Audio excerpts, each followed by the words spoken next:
Right, so I am going to talk about hierarchical reinforcement learning. So we talked about function approximation a lot, right. So what was one of the reasons that we went in for function approximation? So what are the reasons? You can try to tell me what are the reasons that you went in for function approximation. State space is too large, generalization, then anything else? Right. So essentially we are looking at trying to scale up the solution methods that we have seen so far to solving large problems, right. So without doing function approximation we really cannot solve very large problems. We will be limited to small state spaces, right, where you can generate sufficient amount of experience and so on and so forth. We wanted to scale up, right. So there is another approach which we can take to scaling up problems, right. So there is another approach we can take to scaling up problems. So that is of trying to find structure in the problem that you can exploit in some way or the other, right. So if you think about what we do with function approximation, that is also trying to find structure in the state space, right. So essentially we are looking at value functions that would be repeated, right.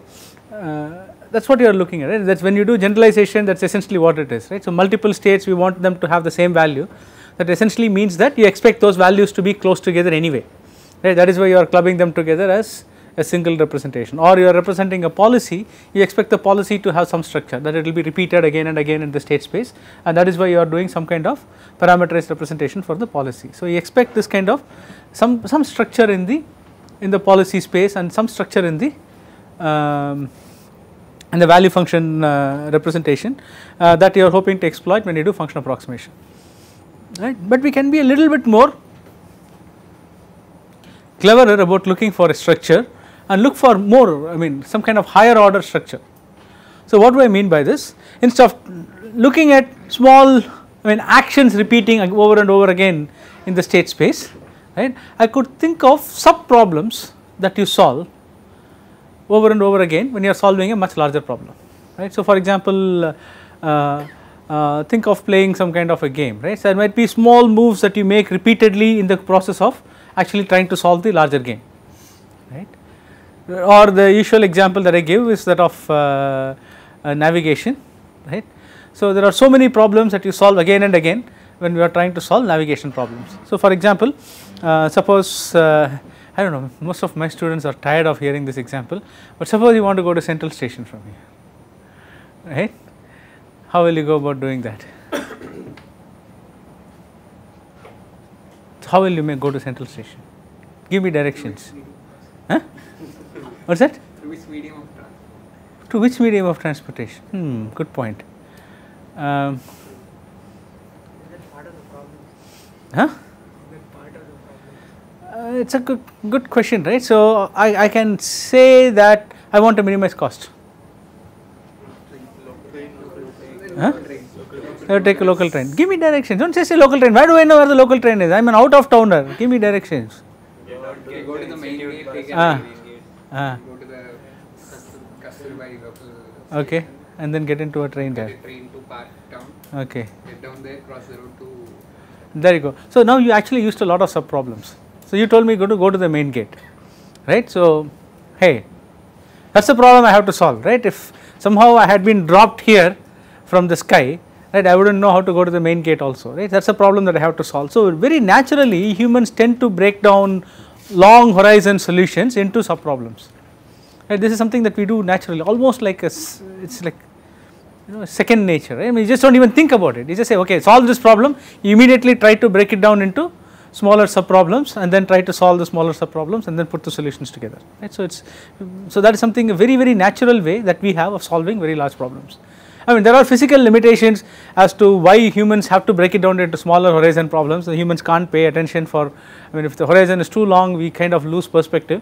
There is a whole variety of other reasons why humans break it down, but it seems to be a very useful thing to do in terms of solving these kinds of problems as well, right. So this is one aspect of it. One aspect of it is what I call temporal abstraction. So essentially now he told me go to the main gate as a single action, right. But go to the main gate is not a single action, right. It actually has a whole sequence of policies that are going to happen. You said go to the main gate and turn right. There obviously there are not two actions of equal time, right. So go to the main gate is going to take a much longer time than turn right, right, and then go to Kasturiba station, that is going to take much longer time than maybe go to the main gate. I mean, depending on the traffic levels and other things there, right. So what you did when you gave me these kinds of sub problems to solve in order to solve the larger problem is abstract away some notion of time, right, because you just okay, here solve this sub problem, then this sub problem, then that sub problem, put everything together, you have a solution, but each of these takes differing amount of time, right. So this is what I mean by temporal abstraction. When I am saying temporal abstraction, it kind of means both, that I am solving sub problems, right, that could take a varying amount of time. So it kind of means both those aspects of it, right. But where is the hierarchy here? What do we mean by hierarchy? This is one level, right. Here is this big problem, go to the central station, and here are these many small problems that you have to solve, you put them together and you get this big problem. So that is the hierarchy, but the hierarchy can go however deep you want, right. So let us say okay, how do I get to the main gate? There you go. So now you broke down into further simpler sub problems, right. So you told me to get down. Now I can ask somebody the question, okay, what does he mean by get down?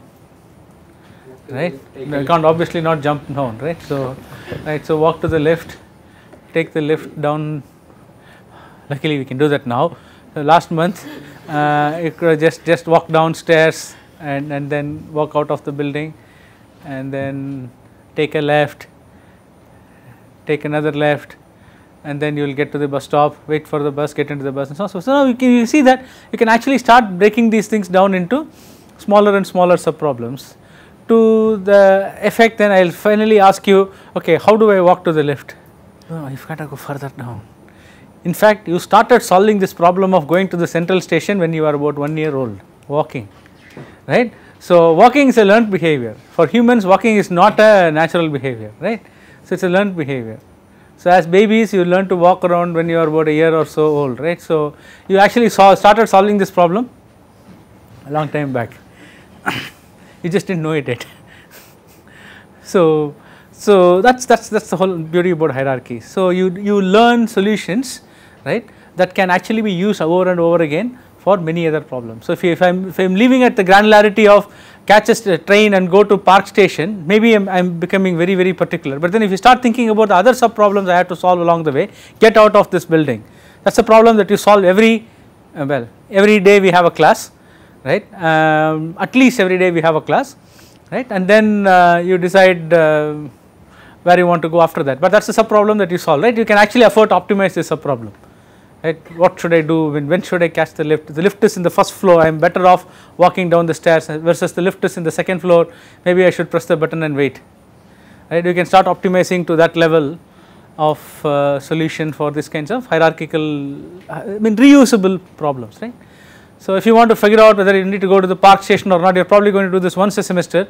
So you don't really not going to figure out what is the optimal point to wait in the station to get into the train, right. Because you are solving it only once in a while, right. So these are concepts that humans use all the time, right. So when do you optimize for a solution, when you are happy with a single solution, so on and so forth, right. None of this actually unfortunately finds a place in the oral literature that to the great extent, So if you want to move reinforcement learning to be a more and more realistic model of how humans make decision making, how humans do decision making, right. So you have to start factoring in all of these things, reusability versus, so it is more like a lifetime value of the policy that you are going to have. So if I am going to use an action only once, or if I am going to use a sub problem only once, I really do not want to optimize that. So the effort that I spend in optimizing the solution, I can save and do something else. But if I am going to use it again and again and again, right, then it is better to optimize that, right. So how much you think humans optimize solutions? Okay, how much do you think humans optimize solutions and who do not have OCD?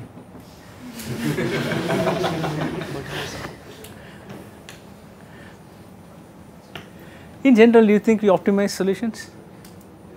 This is a very bad audience to ask this question in, right. Usually many high achievers have some degree of OCD, right. That is a selection bias. If you are here, so you have some degree of OCD. Okay, so 7. What 7 steps ahead? We can't think beyond that. That's a different question, right? I'm not even asking about that. So I'm asking about how much you think we optimize stuff. Right? So people who don't know what OCD is obsessive compulsive disorder. So you feel like doing the same thing again and again, right, until you get it right, or keep doing it over and over. That's it. Really doing something perfectly. You feel like doing something perfectly. That's what you think is OCD, is it? Okay. Compulsive. No, it's not necessarily perfect. You just keep doing it again and again and again. Not necessarily doing it perfectly. Okay. Anyway, so it turns out that humans really, the optimization that we do is not visible to the extent that you would expect from an artificial reinforcement learning agent. Mainly because we don't do that number of repetitions. Right. So there is this story about the Cuban cigar rollers. So people roll cigars, right? So you have tobacco, you have the tobacco leaf or paper or whatever. You put the tobacco in it and then you roll it, right? And then you seal it, you paste it, you seal it, and then the cigar is ready, right? So Cuba supposedly makes the best cigars in the world, right? So I had no idea about that, but they do make the best cigars in the world apparently. So how long do you think it takes somebody to roll a cigar?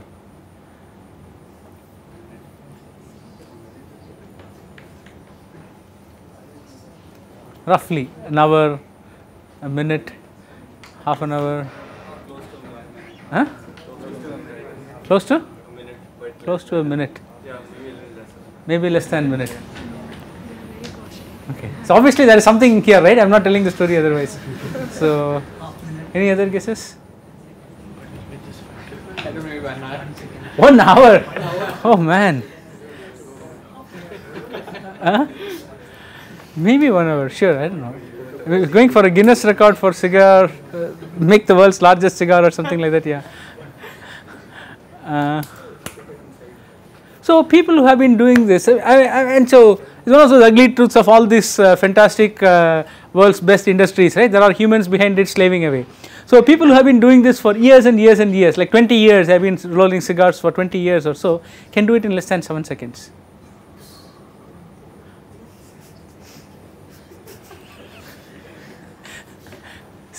7 seconds, just count yourself, 7 seconds.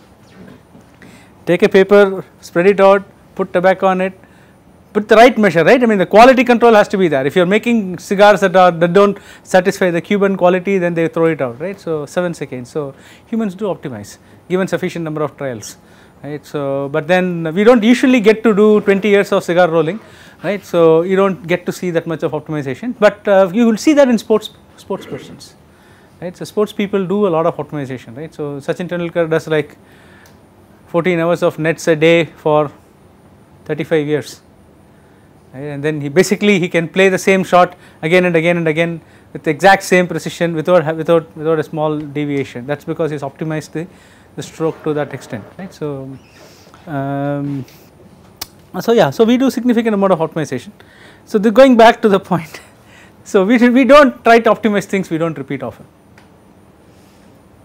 Right, and quite often we solve problems once. Quite often we solve problems once, and so we don't try to optimize the solutions for that, but then we try to optimize the subcomponent of these problems, right? So that is another thing that hierarchical RL really gives us, is this ability to, I'm going to say, ability to transfer. So you make these smaller problems, you solve those smaller problems, and then if I give you a completely different problem to solve, right, there might be something from the smaller problems that you solved already that you can reuse, right?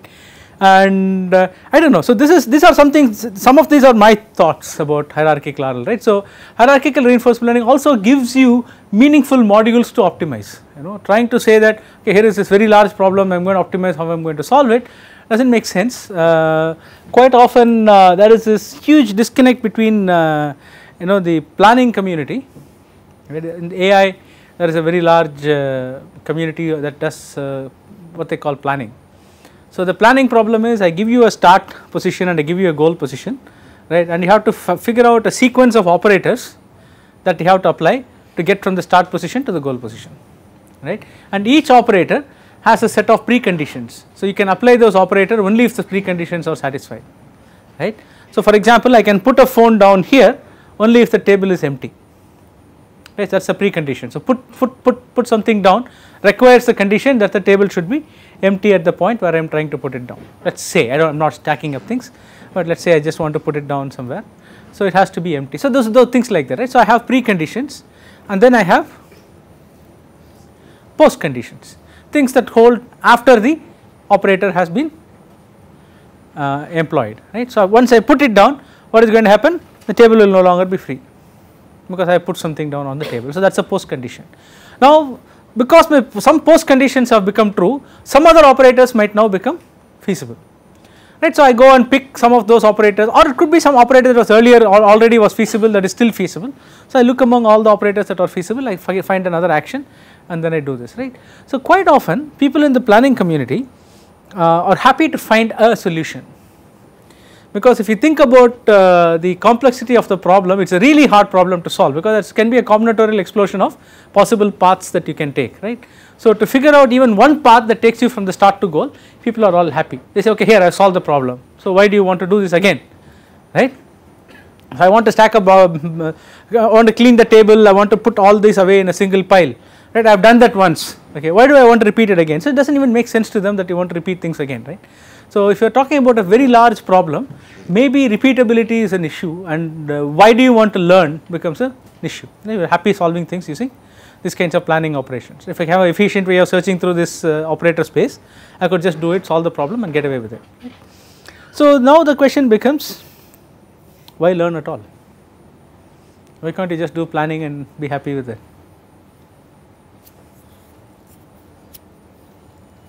Right. So, hierarchies gives you one answer for that. So, you want to learn the solutions for some of these sub operators because you want to optimize them. So, that next time I use this, right, I will be better at it. So, for example, put something on the table, right. So, put on the table. So, maybe the exact sequence I did to build a stack I might not repeat it, but when I am solving a different planning problem, I still might be picking and putting objects, right. I must still be picking and placing objects. Now, if I figure out a way to do this optimally, then that is good, right. But normally in planning community they assume that the operators themselves are given to you. I mean, they do hierarchical planning, but typically they assume that the operators are given and you can just execute them. But what hierarchical RL says is, no, you have to learn what the operators are, how to go about solving them as well. Okay. So, I hope I have convinced you that hierarchies are good, right, and they give you a couple of things, transfer slash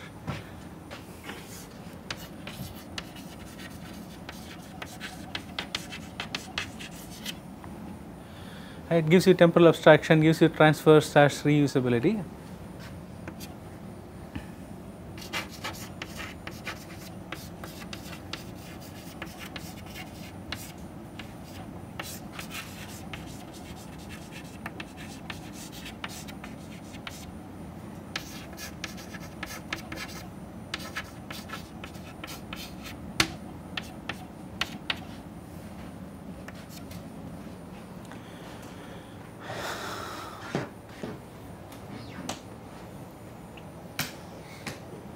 So, what do I mean by that?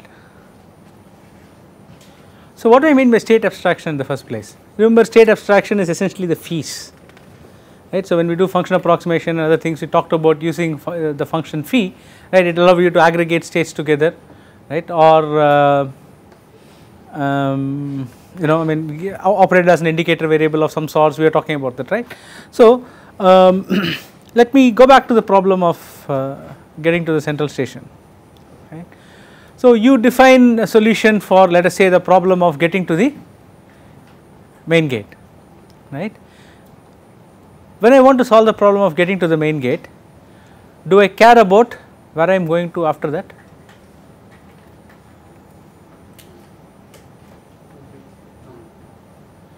Right. The optimal solution for getting to the main gate really does not depend on where I want to go after that, right. And how did you explain the solution to me to get to the main gate, right? You said get out of this building, right? Getting out of this building, the solution to that, does it depend on where I want to go after that?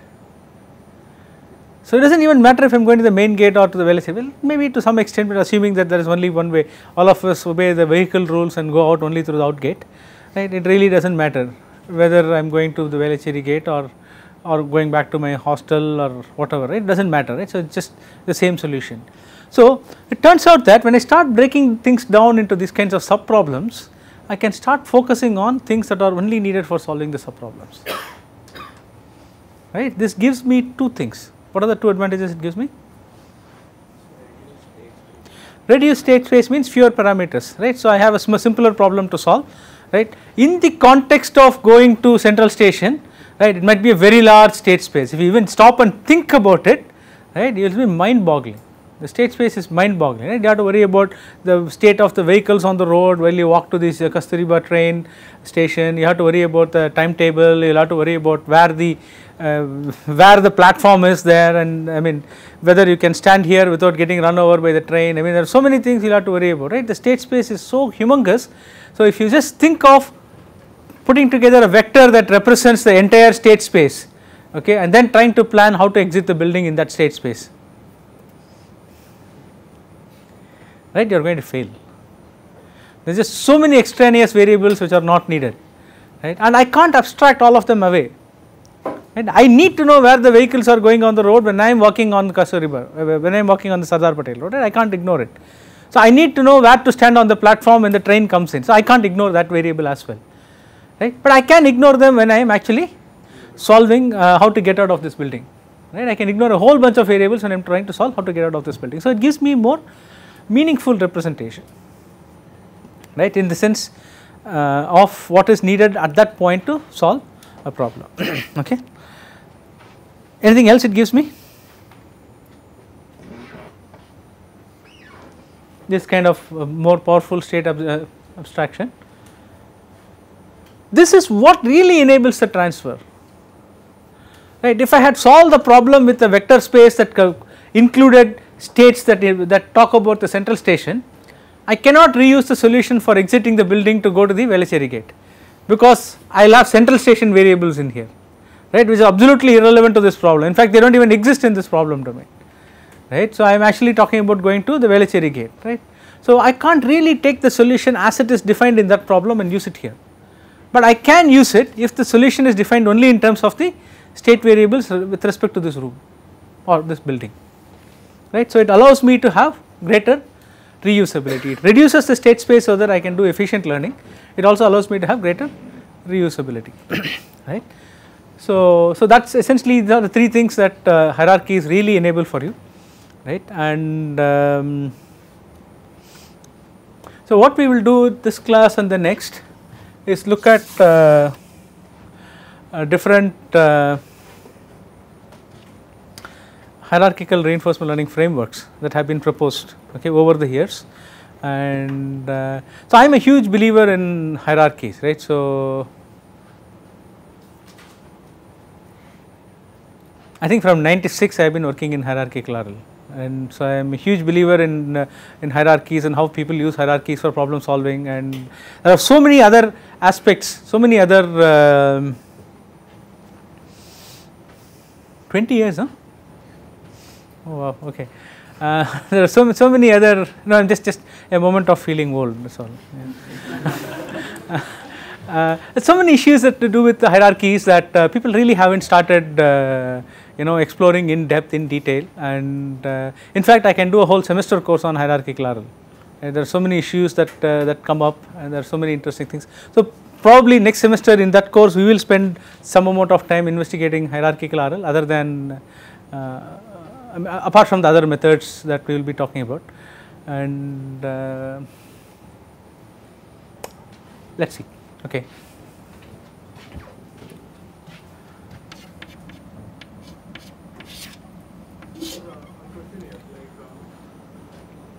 When we split the subproblem, how do we know to which subproblem that we can transfer learning?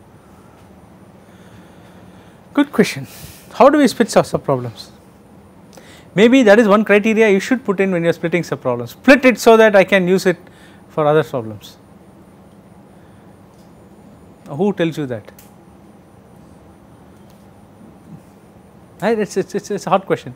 So I don't think I will have time to get to how people actually figure out these hierarchies. There have been some attempts in the literature, not just in the reinforcement learning literature, in the AI literature in general, there have been some work on trying to figure out these kinds of hierarchies, and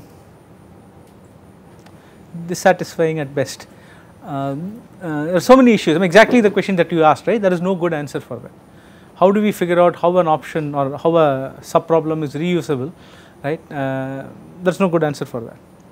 Typically, the thing is, oh, the domain expert will tell you, right? Or there is another hypothesis that says that there are points of inflection in the state space, you know, like funnels. For example, the door to this building is a funnel, right? So you could come to any part, and you could come to the NPTEL office, you go to ICSR, you could go to the alumni office, all of these people, right, enter through the main door, right. So door is like a funnel, right. So once I understand that there are these kinds of funnel states, then a sub problem could be, how do I get to that funnel state, how do I get to the door? That could be a solution which could potentially be reusable across multiple domains, right. But now I told you that this is a funnel state because of my knowledge about this building, right. How will you normally discover this in a hypothetical situation? I mean, geometric navigation problems is always easy, right. If I am having non-geometric problems, then how would you define these kinds of bottlenecks, right? It becomes funnel states or bottlenecks, they are called. It becomes a little tricky. So there have been attempts try to do this from data and so on and so forth, but there is nothing that says that, okay, here is a very robust method, just throw it at your algorithm, throw it at your problem. For example, I can't go and define these kinds of hierarchies in Atari games, even though we are trying, but there is nothing that will successfully find these kinds of sub problems in Atari games for you to solve, for example, because it is really complex, and even though it has some kind of geometric navigation side to it, but there is a significant amount of dynamics there that makes the things very muddied, right. So wouldn't it be possible to predict hierarchies by just comparing similarity between trajectories for problems? Sure. How many trajectories? So if you're trying to do some kind of a navigational problem from, let's say, outside the building to like multiple points inside the building, solve all these problems separately, and then try to compare similarities between trajectories and then separate those out. Yeah, so there are a few issues here, right. If I am already solved multiple problems, so what am I doing in finding these hierarchies after that? I mean, the assumption should be that, okay, I have like a distribution of problems defined on the same state space, I sample a few problems from that, and then I will solve those problems, and then there is still a lot more problems that I have not seen, you know. So I have not gone to every nook and cranny of the ICSR building, so but then I have gone to 15 different places in the ICSR building. From that I will figure out what the options are, right, what the bottlenecks are. So it's fine. I mean, if your situation supports such a setting, then it is great. I mean, that's typically, in fact, that's what would happen also. Right? If you, as a human, you are trying to optimize navigating into ICSR, so you really need to come to multiple places in this building before you think of optimizing your trajectory through this thing. Or if you come to a single place in the building, right, you are always coming only to the NPTEL classroom, you are not going to find sub problems. You are going to optimize the problem of coming to the NPTEL classroom efficiently, optimally, right? That's all you are going to solve, right? But if you keep coming here, say you have to go to the alumni office repeatedly, and then you have to come to NPTEL conference room or the studio for classes, and then you start optimizing. Okay, let me see. Okay, I will figure out how to get to the staircase efficiently, and then from there I will solve these two problems, right? So only then you start doing this kinds of it's a little tricky as to how many such sub problems, how many such trajectories you will have to generate. So can you do this by just looking at one trajectory or solving one problem instead of solving multiple problems in the domain? So how about planning, as in while you are planning, compare similarity to certain set of goals? See, the whole planning takes it into different context, right? There I am assuming I know the operators, I know the preconditions, I know the postconditions. That is not typically what the RL folks assume, right? So they know, in fact, planning assumes you know what the goal is, right? RL you do not even assume what the goal is, right. So, people do this kind of sub problem discovery in planning also, right, that is done. So, not done means not in the sense of it is solved, and people attempt to solve the problem, and still there are solutions, and there are not too many satisfactory solutions out there. In fact, whatever you said, I mean there are a couple of papers out there that actually look at that, looking at trajectories and trying to figure out commonalities in the trajectories, and then based on that trying to figure out which are the funnel states, right. So, to do this, right, not scalable, right, and it is not clear if what is the trade off between the number of trajectories that you use and the quality of the solutions you get, and right. So, of course all interesting problems. I should probably do this lecture as the first lecture in the RL course, so that people can do RL projects on hierarchical RL. A lot of interesting questions to explore in this space. Anyway.